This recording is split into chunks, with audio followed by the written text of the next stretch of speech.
भगवान कहते हैं उद्धव जी से कि प्यारे उद्धव,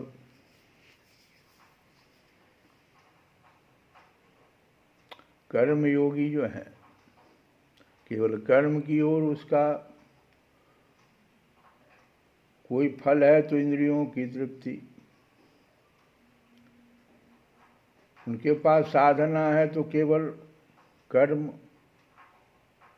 और उसका कोई फल है तो इंद्रियों की तृप्ति। उनकी आंखें धुंधली हो गई है, इसी से वे यह बात नहीं जानते कि जिससे इस जगत की उत्पत्ति हुई है, जो स्वयं इस जगत के रूप में है, वह परमात्मा मैं उनके हृदय में ही हूँ। यदि हिंसा और उसके फल मांस भक्षण में राग ही हो, उसका त्याग न किया जा सकता हो तो यज्ञ में ही करे। यह परिसंख्या विधि है, स्वाभाविक प्रवृत्ति का संकोच है। संध्या वंदन आदि के समान अपूर्व विधि नहीं है। इस प्रकार मेरे परोक्ष अभिप्राय को न जानकर विषय लोलुप पुरुष हिंसा का खिलवाड़ खेलते हैं और दुष्टावश अपनी इंद्रियों की तृप्ति के लिए वध किए हुए पशुओं के मांस से यज्ञ करके देवता पितर तथा भूतपतियों के यज्ञ का ढोंग करते हैं। कहते हैं जो मांसाहारी हैं अगर नहीं छोड़ पा रहे हैं तो कभी कभार अगर यज्ञ करते हैं तो यज्ञ विधि से उसकी संख्या को घटा दें। माने जैसे कभी हम यज्ञ किए तो, लेकिन ये भी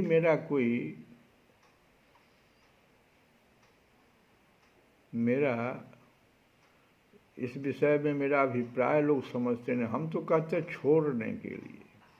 मेरे अभिप्राय को ये परोक्ष रूप से इस विषय लोलुप पुरुष को हिंसा से अलग हटने का वो तरीका बता रहे हैं, न कि पशुओं के मांस से यज्ञ करके देवता पितर तथा भूतपतियों के यजन का ढोंग करना। उद्धव जी, स्वर्ग आदि परलोक स्वप्न के दृश्यों के समान है। वास्तव में वे असत हैं, केवल उनकी बातें सुनने में बहुत मीठी लगती है। सकाम पुरुष वहाँ के भोगों के लिए मन ही मन अनेकों प्रकार के संकल्प कर लेते हैं, और जैसे व्यापारी अधिक लाभ की आशा से मूलधन को भी खो बैठता, वैसे ही वे सकाम यज्ञों द्वारा अपने धन का नाश करते हैं। वे स्वयं रजोगुण सत्वगुण तथा तमोगुण में स्थित रहते हैं, और रजोगुणी सत्वगुणी अथवा तमोगुणी इंद्र आदि देवताओं की उपासना करते हैं। वे उन्हीं सामग्रियों से उतने ही परिश्रम से मेरी पूजा नहीं करते।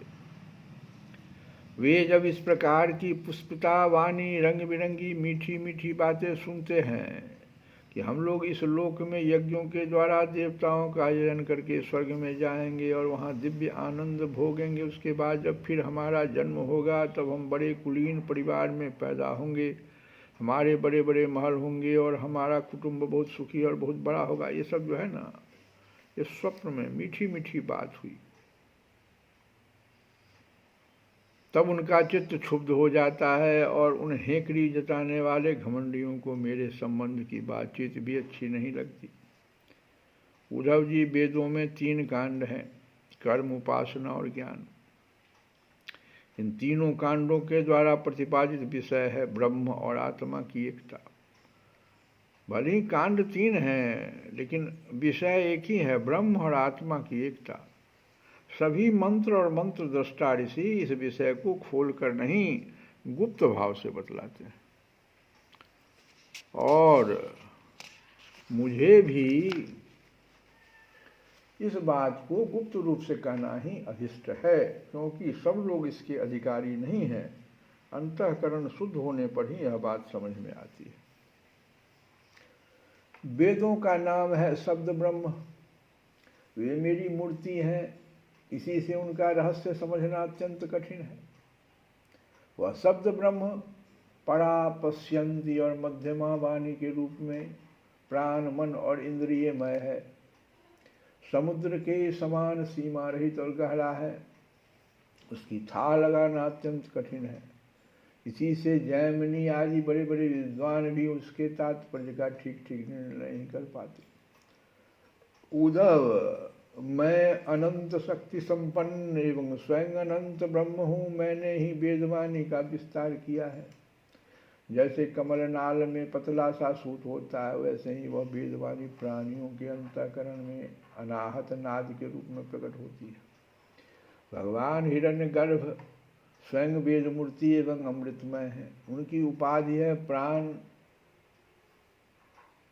और स्वयं अनाहत शब्द के द्वारा ही उनकी अभिव्यक्ति हुई है।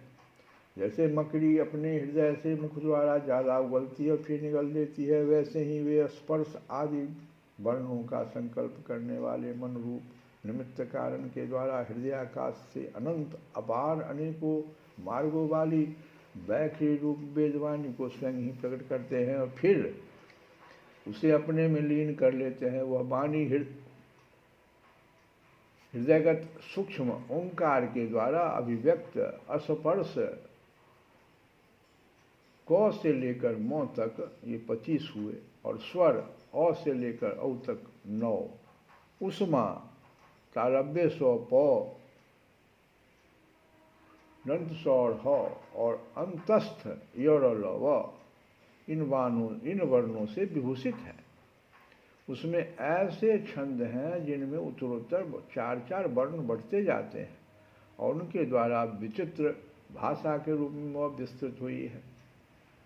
4-4 अधिक वर्णों वाले छंदों में से कुछ ये हैं, जैसे गायत्री, उसनिक, अनुष्ठप,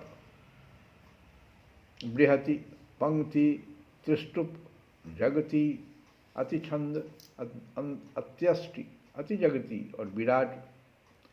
वह वेदवाणी कर्मकांड में क्या विधान करती है, उपासना कांड में किन देवताओं का वर्णन करती है और ज्ञान कांड में किन प्रतीतियों का अनुवाद करके उनमें अनेकों प्रकार के विकल्प करती है, इन बातों को इस संबंध में श्रुति के रहस्य को मेरे अतिरिक्त और कोई नहीं जानता।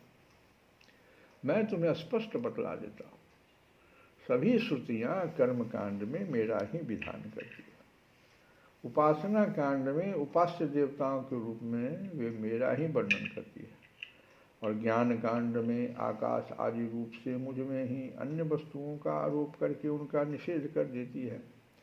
संपूर्ण श्रुतियों का बस इतना ही तात्पर्य है कि वो मेरा आश्रय लेकर मुझ में भेद का आरोप करती है, माया मात्र कहकर उसका अनुवाद करती है और अंत में सबका निषेध करके मुझ में ही शांत हो जाती है और केवल अधिष्ठान रूप से मैं ही शेष रह जाता हूँ। लोग कथा को यहीं पर विश्राम देते हैं। अब भगवान आगे उद्धव जी को तत्वों की संख्या के बारे में बताएंगे।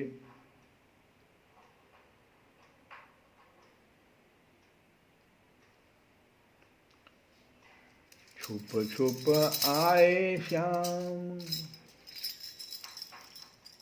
छुप छुप आए श्याम लेके ग्वाल बाल है, ऐसोरी यशोदा मैया तेरो नंद लाल, ऐसोरी हठीलो मैया तेरो नंद लाल,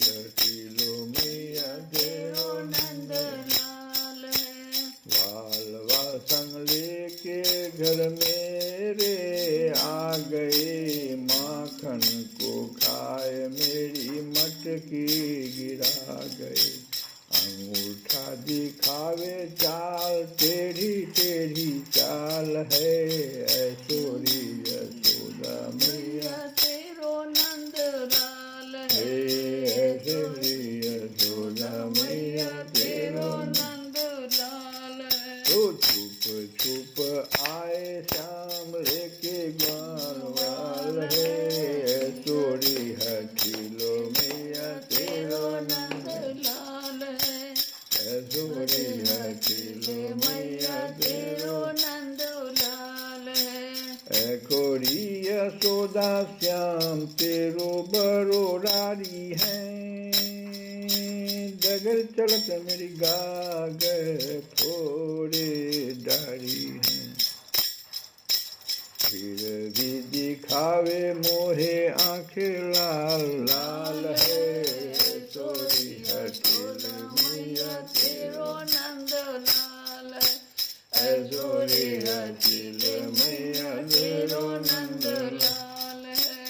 तो से कछु कहे तो तू कान से निकार दे, बार बार श्याम की बलैया लेके तार दे हो, बार बार श्याम की बलैया लेके तार दे।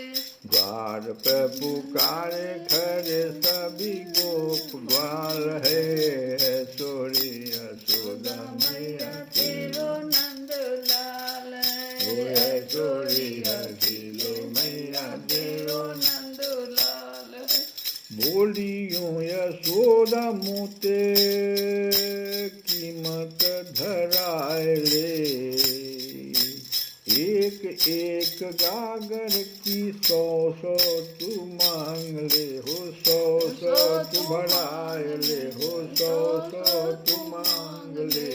गाड़ी मत दीजे मो गरीब निको लाल है, छोरी हठीलो मैया तेरो नंद लाल है। ओ छुप छुप आए श्याम, छुप छुप आए श्याम लेके ग्वाल बाल है, छोरी हठीले मैया तेरो नंद लाल है। श्री कृष्ण गोविंद हरे मुरारे नारायण।